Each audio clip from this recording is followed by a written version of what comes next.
falar de um assunto que é muito importante na área pediátrica, principalmente nos bebês, e é um assunto que é muito frequente em bebês e que causa muitas vezes muita insegurança para os familiares, é sobre refluxo gastroesofágico no lactente. Então, quando a gente fala de refluxo gastroesofágico no lactente, a gente pensa por que acontece refluxo gastroesofágico nos bebês. O que acontece é que os bebês pequenos, eles apresentam na parte final do esôfago uma válvula que a gente chama de esfíncter esofágico inferior, que nos adultos e nas crianças maiores essa válvula ela é mais continente, tem uma pressão maior, essa musculatura é maior. Então, no bebê é menor, né, o tamanho desse esfíncter, a pressão é menor. Além disso, os bebês ele tem a angulação entre o estômago e o esôfago, ela é maior em relação às crianças maiores e os adultos. E o bebê, a alimentação do bebê é a base de líquidos e ele fica mais deitado. Então, são todos fatores que favorecem ao refluxo gastroesofágico. Então, é natural que o bebê tenha refluxo gastroesofágico. E quando a gente fala de refluxo gastroesofágico, a gente tem que dividir em duas situações no bebê. No refluxo gastroesofágico fisiológico, que atualmente a gente chama de regurgitação do lactente, onde o lactente ele tem regurgitações pós-mamadas várias vezes ao dia. Entretanto, essas regurgitações não implicam em nenhum problema na saúde dele. Então, é um bebê que vai regurgitar várias vezes ao dia, mas continua ganhando peso, está alegre, está com bom desenvolvimento, dorme bem. E a gente tem até um termo para esse bebê que a gente chama de regurgitador feliz. Os pais às vezes estão super estressados e o bebê está ótimo. Então, nessa situação, é uma situação de um refluxo gastroesofágico fisiológico ou funcional associado a essa imaturidade do sistema gastroesofágico. Essa imaturidade, conforme o bebê vai crescendo, vai melhorando. Então, o esfíncter vai se fortalecendo. Além disso, a partir dos 6 meses, o bebê começa a receber alimentação mais sólida, ele começa a ficar em posição mais sentadinho, e tudo isso vai diminuindo esse refluxo que é fisiológico, tá? Entretanto, existem algumas situações nos bebês que a gente chama de doença do refluxo gastroesofágico. E quando que isso acontece? Quando o refluxo gastroesofágico do bebê começa a causar doença e prejudicar a saúde do bebê. E como que a gente vai ver? São bebês que começam a não ganhar peso, bebês que recusam a mamada. Então, na hora da mamada, o bebê ele fica inquieto, ele recusa. São bebês irritados, que às vezes quando está mamando, sente dor. Então, ele sente um desconforto imediato quando mama. Muitas vezes esses bebês, eles assumem uma postura da cabeça, uma postura anormal da cabeça, que é fazendo um arqueamento da cabeça, virando o pescoço, para se proteger do incômodo desse refluxo. Existe até uma síndrome que a gente fala quando o bebê tem essa postura normal da cabeça, anemia e uma esofagite, é chamado de síndrome de Saint-Geffer. Então, já são manifestações de doença do refluxo. Geralmente o bebê não dorme bem, é um bebê que é muito irritado, que é difícil de consolar, porque ele se sente desconfortável. Além dessas manifestações, às vezes o refluxo ele pode causar também manifestações extradigestivas, por exemplo, manifestações respiratórias. Então, alguns bebês, por causa de doença do refluxo, podem ter chiado no peito, podem ter tosse, podem ter pneumonias de repetição. E alguns podem apresentar engasgos e até uma situação muito grave que a gente chama de evento de quase morte. Como que é essa situação? Onde o bebê, por conta do refluxo, ele dá uma pausa de respirar, às vezes fica roxo por conta do refluxo. Então, são situações mais graves que acontecem na doença do refluxo gastroesofágico. Tem ainda crianças lactentes que nascem com doenças orgânicas e que vão ter manifestações que parecem refluxo, mas são manifestações mais graves e são doenças mais graves, como crianças que nascem com alterações anatômicas. Então, ela pode nascer com algum tipo de estreitamento na saída do estômago, ela pode ter alguma malformação e por isso que ela tem vômito, tá? São menos comuns, mas podem acontecer, tá? Então é importante.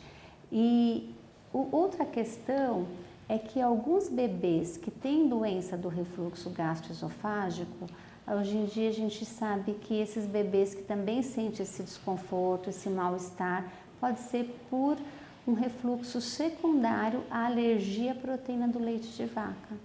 Ah, mas alergia à proteína do leite de vaca pode dar refluxo? Pode. Ela pode alterar a motilidade do esôfago, do estômago e por isso favorecer sintomas exuberantes de refluxo. Então, hoje em dia a gente também tem que pensar nessas possibilidades. Então, como que a gente vai conduzir os casos de refluxo? Em relação aos exames, nem sempre os exames são necessários, aliás, os exames são desnecessários na grande maioria dos casos. A esmagadora maioria dos casos é só o diagnóstico clínico que é necessário. Alguns exames, eles são importantes, mas não existe um exame que é o padrão ouro para o diagnóstico de doença de refluxo.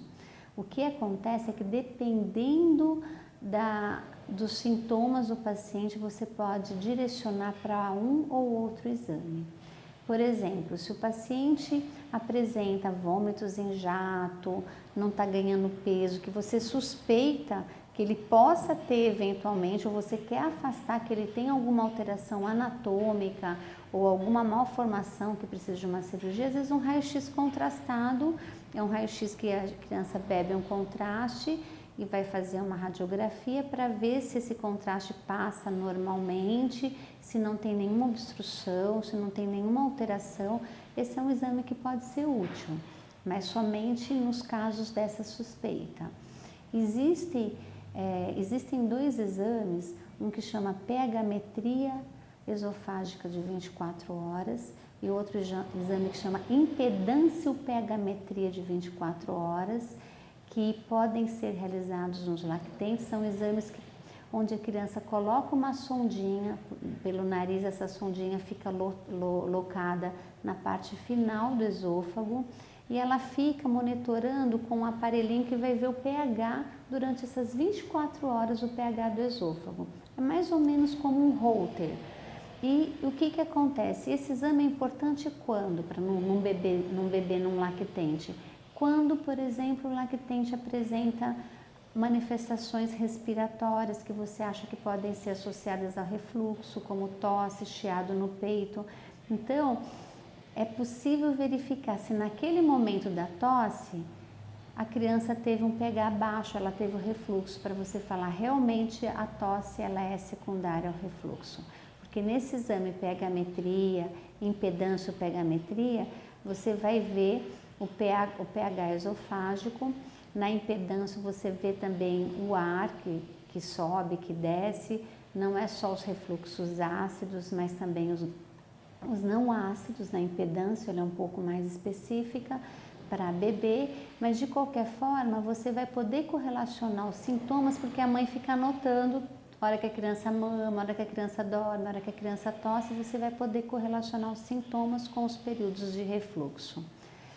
Mas é um exame, é claro, que a criança tem que ficar com uma sonda 24 horas, então é para alguns casos específicos. Ele pode também ser usado, essa pH-metria, impedância, pH-metria, para você ver se o tratamento do refluxo está sendo efetivo.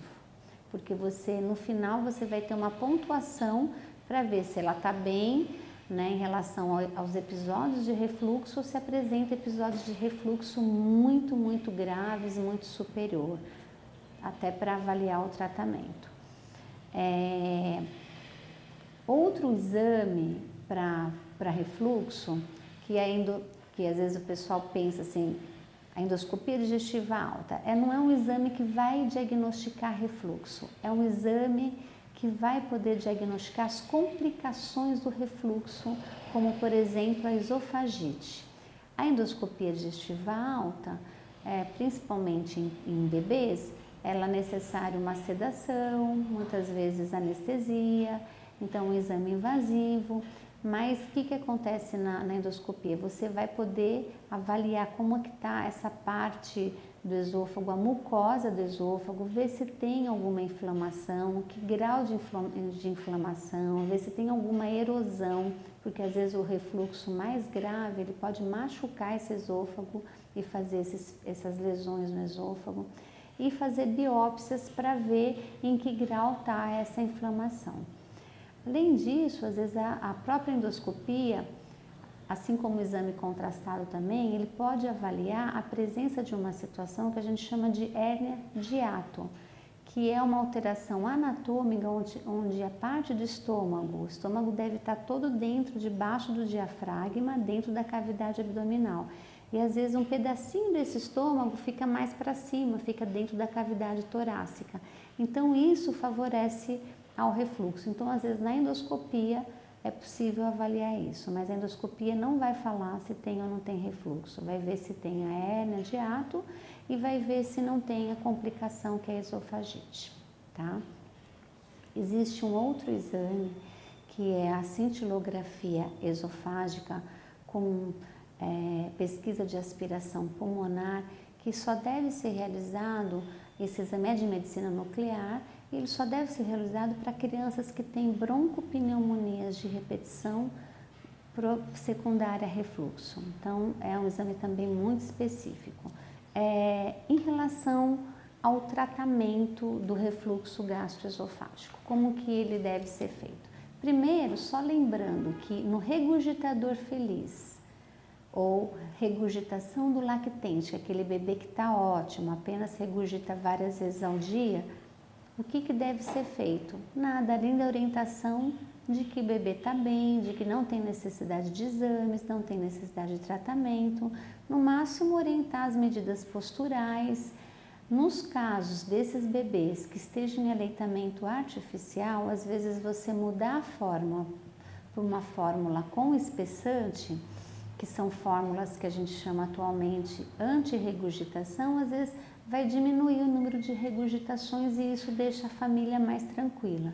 Mas não é que é um tratamento para a doença do refluxo, é um tratamento é uma fórmula que vai diminuir as regurgitações. Na doença do refluxo, além das medidas posturais, das orientações alimentares, que é fracionar as mamadas em volumes menores, mais vezes ao dia, né? Depois da mamada ficar um tempo bem maior em pezinho com o bebê para arrotar. Então, isso é muito importante também, que são as medidas posturais.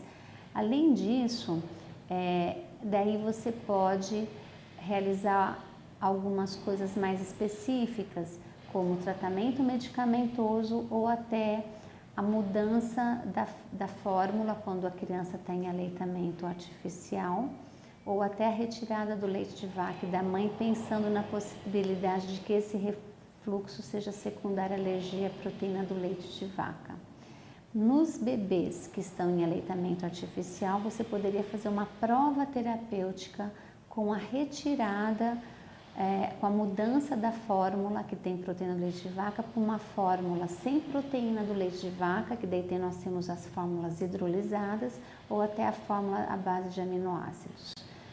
E em alguns casos, quando não melhora com essa terapêutica de retirada, você daria a medicação. Quais são as medicações para a doença do refluxo gastroesofágico no lactente? Nós temos Principalmente o que é recomendado são os inibidores de secreção ácida, que vão evitar a inflamação desse esôfago, por conta do retorno do conteúdo do estômago, que é ácido para o esôfago, bem como tratar, às vezes, essa inflamação que já é existente. E, às vezes, só usando esses medicamentos que inibem a secreção ácida, você já melhora a movimentação do esôfago do bebê, não precisando de outros medicamentos. O uso de medicamentos que são chamados de procinéticos, que são medicamentos que vão ajudar a movimentação do esôfago, é indicado somente em alguns casos, existem uma controvérsia em relação ao seu uso, segundo os guias internacionais não haveria necessidade, mas em alguns casos podem ser indicados pelo médico que acompanha o bebê. Então, o uso de medicamentos é só também nos casos de doença de refluxo e por um período também que não é para sempre, porque às vezes a gente vê que o bebê começa um tratamento de doença de refluxo e não para mais. Lembrando que todos esses medicamentos, eles têm efeitos adversos, então tem que ter um período de tratamento que o médico vai preconizar. E lembrando também que o bebê, conforme ele vai ficando maior, mesmo aqueles que têm a doença do refluxo, ele vai melhorando essa função esôfago-gástrica, ele vai fazendo uma maturidade desse sistema e com isso ele vai parar de ter esses sintomas de doença do refluxo.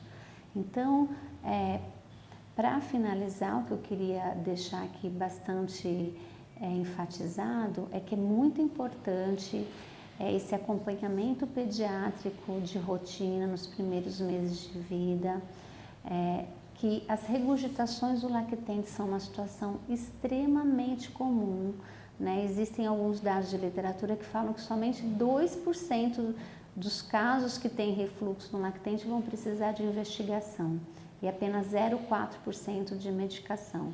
Então, assim, saber que existe essa condição fisiológica, né, e que o tratamento ou a investigação só vai estar indicado quando existem esses sinais de alarme no bebê, sinais de que o bebê não está ganhando peso, está recusando a mamadas, daí sim vai ter que ser feito essa medida terapêutica ou até uma investigação maior. Então, é isso que eu queria falar. O refluxo é uma condição que dá muita estresse para os pais, principalmente os de primeira viagem, porque o bebê está sempre regurgitando, está sempre com aquela toalhinha, mas se o bebê estiver bem, sorrindo, feliz, ganhando peso, dormindo bem, é regurgitação do lactente ou refluxo fisiológico. Agora, se o bebê estiver desconfortável, daí o médico vai ter que avaliar para tomar as medidas necessárias.